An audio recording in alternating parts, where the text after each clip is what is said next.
Senhor esteja convosco. Ele está no meio de nós. Proclamação do Evangelho de Jesus Cristo segundo Lucas. Glória a vós, Senhor. Lucas 3, versículo 1 a 6. No 15º ano do império de Tibério César, quando Pôncio Pilatos era governador da Judéia, Herodes administrava a Galileia. Seu irmão Filipe, as regiões de Itureia e Traconítide, e Lisânias e Abilene. Quando Anás e Caifás eram sumos sacerdotes. Foi então que a palavra de Deus foi dirigida a João, o filho de Zacarias, no deserto. E ele percorreu toda a região do Jordão, pregando um batismo de conversão para o perdão dos pecados. Como está escrito no livro das palavras do profeta Isaías, esta é a voz daquele que grita no deserto: preparai o caminho do Senhor, endireitai suas veredas. Todo o vale será aterrado, toda montanha e colina serão abaixadas. As passagens tortuosas ficarão retas e os caminhos acidentados serão aplainados. E todas as pessoas verão a salvação que vem de Deus. Palavra da salvação. Glória a vós, Senhor. Pelas palavras do Santo Evangelho, sejam perdoados os nossos pecados. Louvor a vós, ó Cristo. Muito bem. Então, por gentileza, vamos desligar os outros microfones para ver se melhora aqui essa... Sentado. Não sei porque hoje está dando uma microfonia grande, né? Pois bem, no dia 28 de novembro, nós celebramos o primeiro domingo do Advento, não é? E hoje já... estamos celebrando o segundo domingo do Advento, e tem uma característica muito própria do Advento, é a presença constante dos profetas. E no primeiro domingo, o profeta que se apresentou, ou que ouvimos na primeira leitura, foi quem? Quem lembra? Profeta Jeremias, tá? E aí a gente pode usar uma expressão agora transformada em boas palavras, em expressão religiosa, né? Diz assim: quando o santo não vem, manda o seu secretário, não é? É o inverso daquilo que o povo popular costuma dizer, né? No popular. Então, quando o santo não vem, ele manda o seu secretário. Por quê? Porque hoje nós estamos ouvindo quem? Quem é o profeta de hoje? O profeta Baruque. E o profeta Baruque era secretário de Jeremias.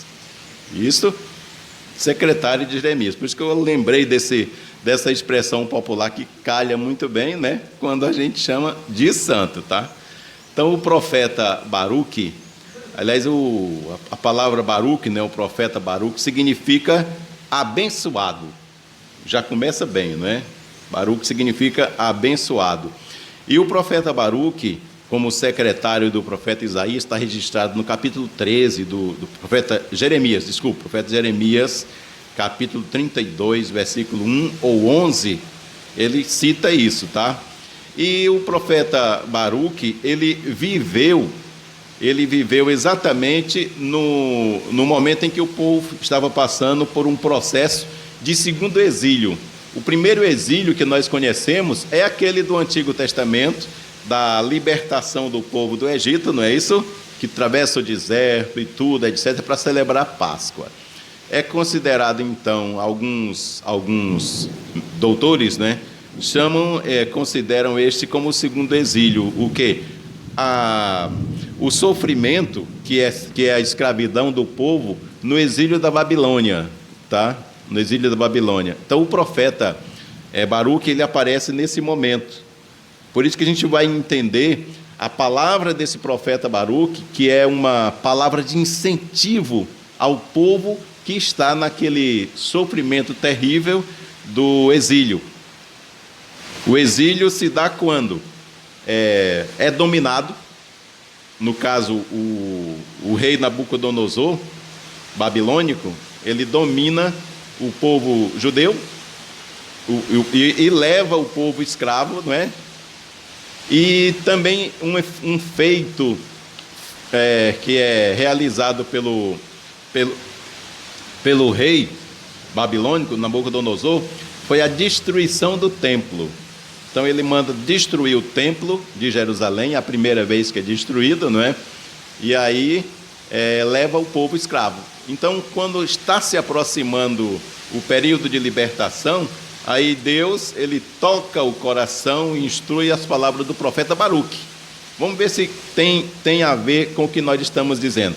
Para vocês verem como a palavra do profeta é palavra de incentivo. Ele diz assim, ó: despe, ou seja, tira, ó Jerusalém, a veste de luto. Aí, luto, tristeza, não é? Então ele está incentivando o povo para que se alegre, né? Despe a veste de luto e da aflição, e o quê?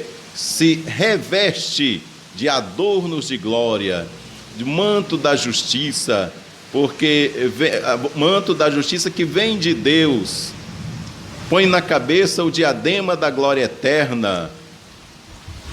Ó Jerusalém, receberás de Deus este nome. Muda até o nome. Mudar o nome tem um significado profundo, tá? O nome agora é um nome de alegria. Será chamado aqui paz da justiça e glória da piedade. Assim é a palavra do profeta Baruque. Então o profeta está anunciando ao povo que o momento dessa libertação está chegando. Palavra do profeta. Mas lá na frente, no versículo 7 da leitura, que é o que é interessante para nós escutarmos hoje, porque é exatamente uma ligação direta que tem com o Evangelho. Tá? Veja só se tem alguma coisa a ver. Vamos lembrar, se a gente lembra de algum texto do Novo Testamento, do Evangelho, que diz o seguinte, ó: profeta, lá no Antigo Testamento já fala assim, ó: Deus ordenou que se baixassem todos os altos montes, as colinas eternas, e se enchessem os vales, para aplainar a terra, a fim de que Israel caminhe com segurança sobre a glória de Deus. Né? Automaticamente a gente vai lembrar de João Batista, tá? A missão de João Batista é aplainar, certo? A gente vai ver qual é o sentido desse aplainar, desse endireitar os caminhos, tá? Por quê? Porque, primeiro, o que chama a atenção no Evangelho, o início do Evangelho, o Evangelho começa falando de pessoas importantes, tá? Não no sentido religioso. No sentido religioso, a pessoa importante de destaque é João Batista, tá? Mas as pessoas, no sentido religioso, no sentido comum, civil, os mais importantes eram as autoridades, tá? Governadores e etc. E autoridades também religiosas, como os mestres da lei e companhia, tá? Então, o Evangelho começa citando essas pessoas. Aí a gente vai ver por que o Evangelho, o centro é Jesus, e começa falando sobre essas pessoas. Quem são essas pessoas? Olha aí o Evangelho. No 15º ano de quem? O imperador Tibério César, Pôncio Pilatos, Herodes, o filho de Herodes, o irmão de Herodes, Filipe, depois, quem mais? Anás e Caifás eram sumos sacerdotes. E aí primeiro começa citando, dizendo assim, não é? No 15º ano do império de César. Por quê? Porque naquele tempo não eram datada, a história não era datada como se data hoje, 2021, entenderam? O marco histórico era o governo ou o império de determinada autoridade. Então, por isso é que estas pessoas, elas entram aí no Evangelho exatamente para justificar e para qualificar e para justificar a presença de João Batista, tá? Logo, se autentica-se a presença de João Batista, logo de Jesus também, não é isso? Então, o marco histórico, ele aparece aí, essas pessoas importantes historicamente, exatamente para dizer o quê? Para dizer que João Batista realmente existiu. Quando? No tempo em que o imperador Tibério César e Pôncio Pilatos eram governadores, ok? Então, se João Batista realmente existiu, aí o marco histórico da pessoa importante, que era o governador e o imperador, se João Batista existiu, quem existiu também no mesmo período ou depois de João Batista? Jesus. Estão vendo? Então, esses personagens aí, eles aparecem no texto exatamente para autenticar a presença de João e a presença de Jesus. São verdadeiros, tá? É registro histórico. Por isso é que eles entram aí para dar esse sentido. Então o Evangelho entra e começa, não é? Trazendo João Batista em cena. Traz João Batista para a cena. O evangelista Lucas, ele introduz João Batista nesse evangelho como o precursor, ou seja, aquele que vem na frente. Ele vem na frente para anunciar algo de importante. Como o profeta Baruque no Antigo Testamento, ele vem anunciar algo de importante para o povo de Deus, ou seja, a sua libertação, mostrando que Deus se importava com eles. Da mesma forma, João Batista, ele vem para anunciar coisa muito mais importante. E também com o mesmo sentido, para mostrar que Deus se importa conosco, tá? Então, João Batista vem anunciar quem e o quê? A vinda do Messias, a vinda de Jesus. Portanto, a gente já entende que Deus sempre se importou com o seu povo. Tanto no Antigo Testamento, a gente vê os profetas anunciando essa importância, essa presença de Deus no meio do povo, e muito mais João Batista, que vem mostrar a importância e a presença real do próprio Deus na pessoa de Jesus no meio de nós. O povo no Antigo Testamento que vai atrás, que busca Deus por necessidade. No Novo Testamento se dá o contrário. É o próprio Deus que desce do céu e vem ao encontro do seu povo. Entenderam o sentido? Então é exatamente isso. João Batista, ele vem então com a mesma missão do povo do Antigo Testamento, que é mostrar Deus. E João Batista, ele vem mostrar Deus de forma muito mais eficaz e muito mais presente, porque é o próprio Deus, não só dentro do esquema da fé, dentro do sistema da fé, dentro da forma da fé, como no Antigo Testamento. É o próprio Deus que vem para o nosso meio. Aí já estamos começando a anunciar e a preparação do Natal. Aí vem a chave, preparação. E aí a gente vai compreender, então, a mensagem da segunda leitura. Tá? A segunda leitura. Então, nós vemos dentro do esquema lógico, né? A linha lógica, Antigo Testamento, Novo Testamento com Jesus, e agora o que acontece depois do nascimento de Jesus, a vida da comunidade. Tá? É Deus que se faz presente dentro do povo, dentro da prática do povo. Certo? E os apóstolos começam isso, os apóstolos levam isso adiante. Como? A gente tem uma resposta aqui na segunda leitura precisa sobre isso. Como é que se deve se preparar para a presença de Deus no meio de nós, no caso o Natal? Aí São Paulo, ele escreve aqui na segunda leitura aos irmãos de Filipos, não é? Ele dizendo que está em comunhão com eles, que é dado a oração pelos irmãos, pela comunidade. Aí o primeiro sinal, primeira coisa, a gente se prepara para o Natal sendo pessoas de oração, tá? orando pelos outros. Olha aqui como é que a leitura fala. Sempre em todas as minhas orações rezo por vocês, por causa da vossa comunhão conosco. Olha aí.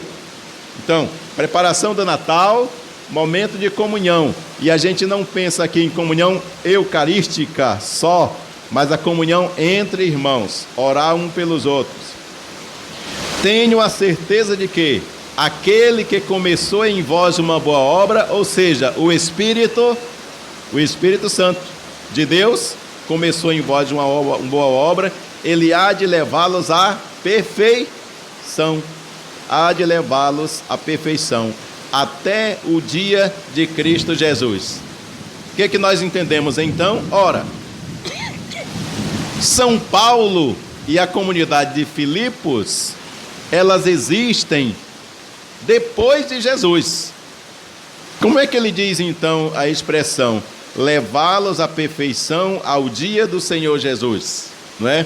Significa que mesmo Jesus já tivesse nascido, já tivesse crescido, ensinado e feito tudo que é de obra boa, mesmo assim, o costume de celebrar essa vinda do Senhor, celebrar o Natal, já era um costume, da origem da igreja, tá?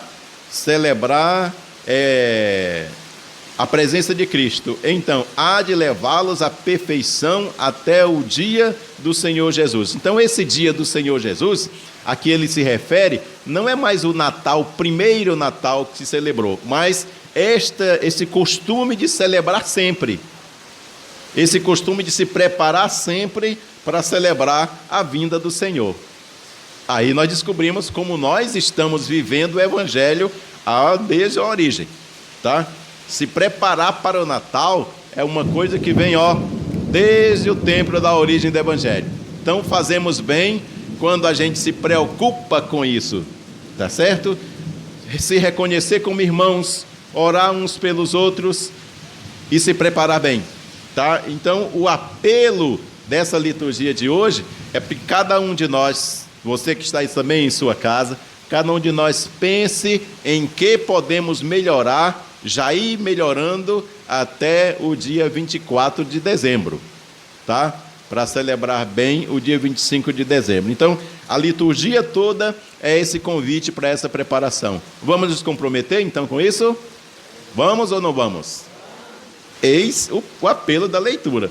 Se a gente vem para a missa aos domingos, né, e não sai sai sem nenhum compromisso daqui, então a palavra de Deus não fez efeito em nós. O efeito da palavra de Deus em nós só depende de nós próprios, tá? A gente sair daqui e procurar se esforçar para melhorar, como é que está o relacionamento, o que eu posso melhorar para que a gente esteja bem. É a espiritualidade do Natal chegando, tá ok? Vamos pedir a Deus então esta graça para que nós possamos nos aproximar cada vez mais e celebrar bem o nascimento do Senhor. Louvado seja o nosso Jesus Cristo.